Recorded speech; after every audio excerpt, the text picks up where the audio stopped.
Dewan Hakim yang terhormat. Nama saya Sumarah. Seorang perempuan, seorang TKW, seorang pembunuh, dan seorang pesakitan. Benar atau salah yang saya katakan, menurut apa dan siapa, saya tidak peduli. Ini kali terakhir saya, biarkan saya bicara. Saya tidak butuh pembela. Saya tidak butuh penasihat hukum. Karena saya tidak mampu membayarnya. Saya juga tidak mampu dan tidak mau memberikan selipan uang pada siapapun untuk mengizinkan pembebasan dari segala tuduhan. Toh semua sudah jelas. Semua tuduhan terhadap saya benar adanya. Segala ancaman hukum, vonis mati, saya terima tanpa pembela. Banding atau apalah namanya. Ya, inilah saya, Sumarah. Menjadi babu, buruh, budak, sudah menjadi pilihan. Bertahun-tahun saya menjilati kaki orang, merangkak dan hidup di bawah kaki orang. Bertahun-tahun saya tahan mulut saya lipat lidah saya agar tidak bicara. Karena bicara berarti bencana. Bencana bagi perut saya, perut Simbah. Tolong, kali ini izinkan saya membuka dan mendongak.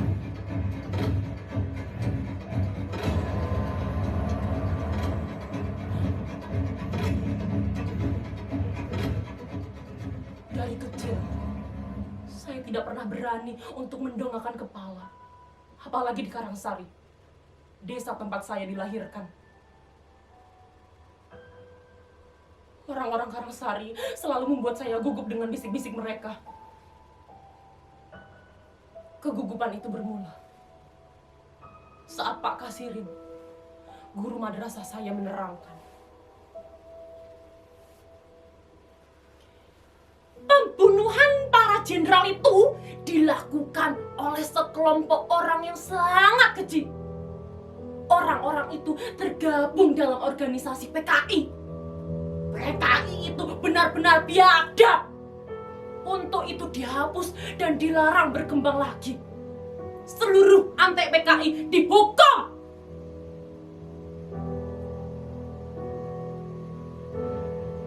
Saya mendengarnya dengan takdim, sambil membayangkan betapa jahatnya orang-orang yang membunuh para jenderal itu.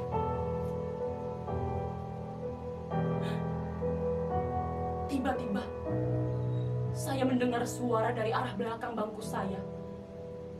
Setengah berbisik, tapi jelas ku dengar. Bapaknya Sumarah itu kan PKI. Loh, apa iya? Loh, sekarang di mana?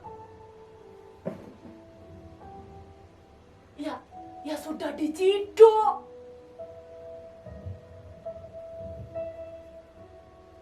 Lalu saya menoleh ke arah mereka dan terdengar suara. Shh, anak ciduannya menoleh ke sini. Blas! Seperti terkena siraman air, hatiku meradang, sakit, nyeri sekali.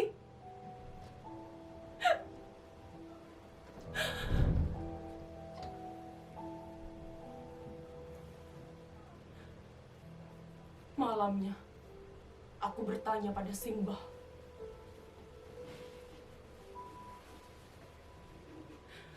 Mbah, apa iya Bapak itu seorang PKI toh, Mbah? Sambil mendidis rambutku, meluncurlah cerita Simbah begini.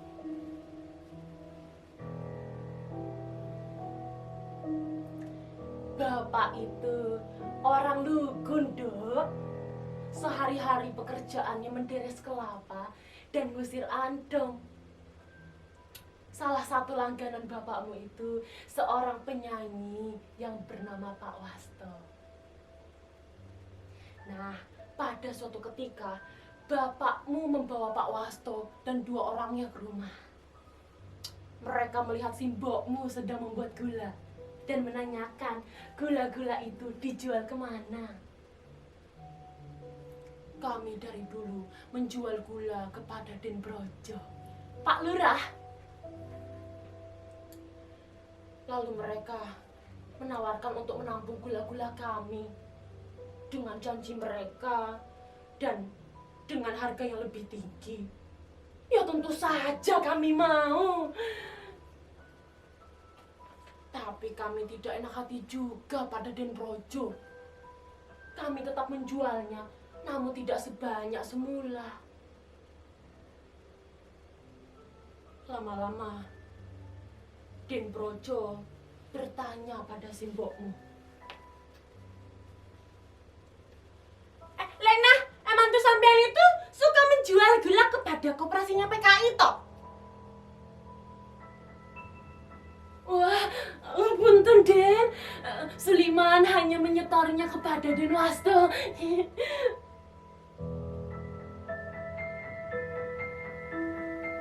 Pak Lurah manggut-manggut. Tapi jelas, Simbah tahu Pak Lurah tidak suka.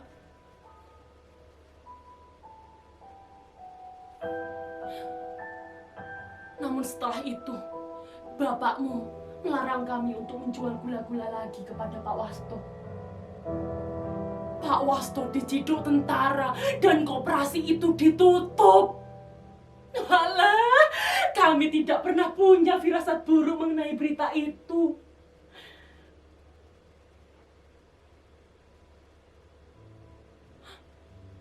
Dua hari kemudian, bapakmu sedang wiridan di Langgar.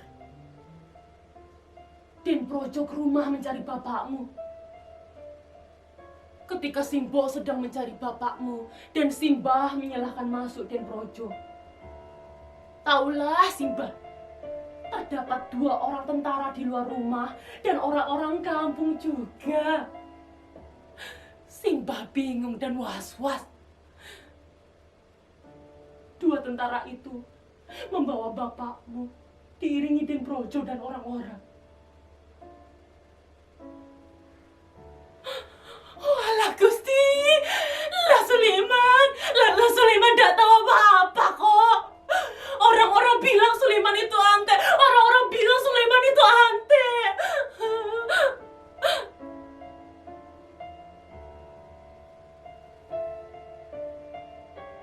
Lalu kami bertanya pada Den Brojo keesokan harinya, dibawa kemana bapakmu? Den Brojo bilang, bapakmu di penjara sementara. Simbokmu lemes, Nduk. Kamu masih dalam kandungan 5 bulan. Kami menanti hingga kamu lahir, hingga kamu tumbuh. Sampai kini, tak tahu di penjara mana bapakmu ditahan. Ku beri nama kau Sumara, karena hanya pasrah jawaban dari penantian ini.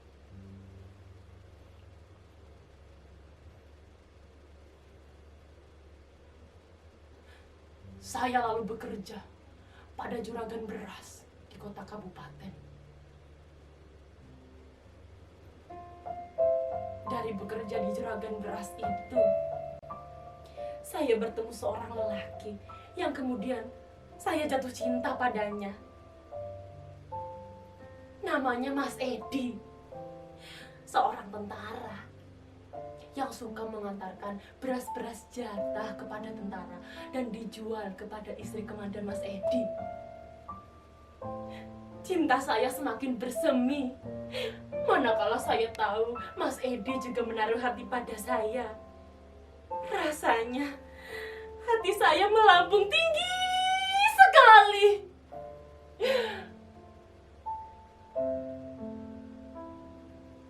Tapi untuk kemudian terpelanting dan jatuh ke jurang yang sangat curam. Saya tidak mungkin meneruskan hubungan cinta saya dengan Mas Edi. Saya tidak mungkin membumikan impian saya terhadap Mas Edi menjadi istrinya. Mas Edi mundur teratur saat tahu sejarah keluarga saya. Saya ingin lari. Saya ingin pergi jauh. Di mana bayangan Bapak tidak dapat menguntit lagi.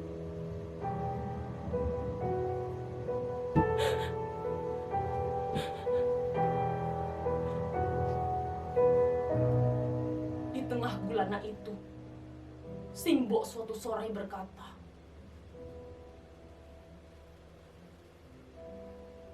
"Som, apa kamu mau kerja di Arab? Lihat tuh si Konah, pulang dari Arab, jadi gedung magrong-magrong. Bisa beli motor, bisa beli kebo. Lihat tuh Sunarti, anaknya Le Mariam. 2 tahun kerja di Arab, pulangnya bisa bikin toko kecil-kecilan."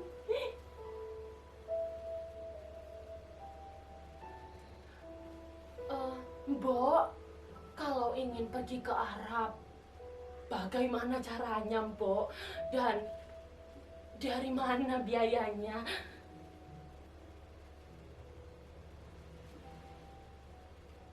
Lalu segala sesuatunya saya urus melalui perantara seorang calo.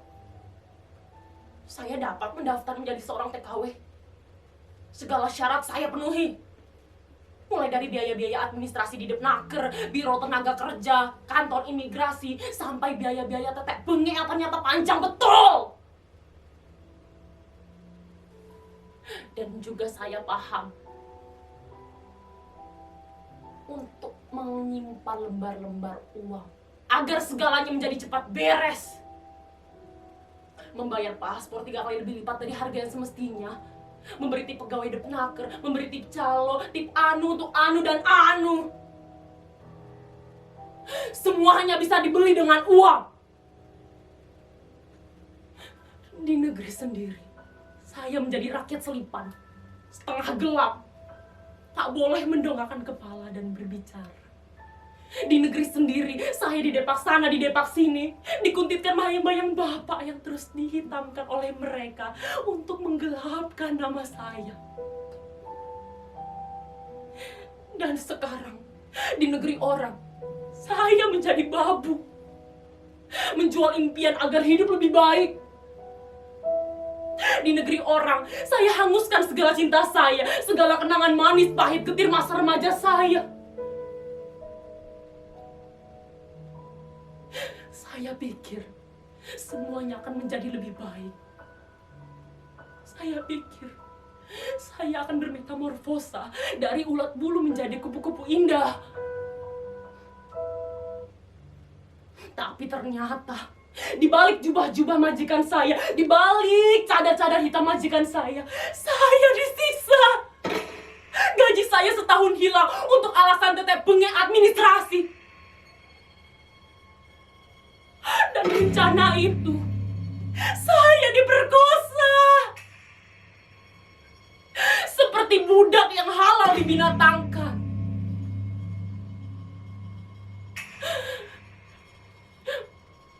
Bertahun-tahun, saya hanya diselipkan di negeri sendiri. Kepala saya tidak boleh menyembul di tengah kerumunan. Apakah di negeri orang saya masih bisa dimelatakan? Tidak! Kesadaran itu muncul tiba-tiba. Saya harus mendongakkan kepala, meludahi muka orang-orang yang membinatangkan saya, mengangkat tangan dan meraih pisau tajam untuk kemudian saya masukkan mata pisau itu ke jantung hatinya. Majikan itu saya bunuh. Semuanya! Bertahun-tahun saya tidak salah tapi disalahkan. Sekarang dengan berani saya berbuat salah, salah yang sesungguhnya.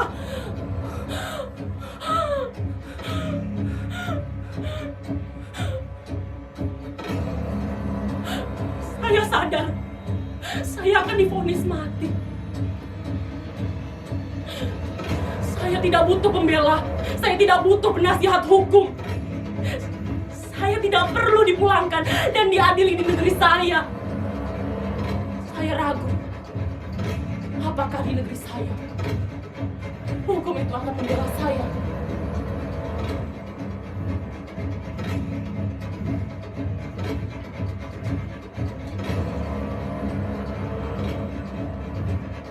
Wahai hakim yang terhormat, inilah saya.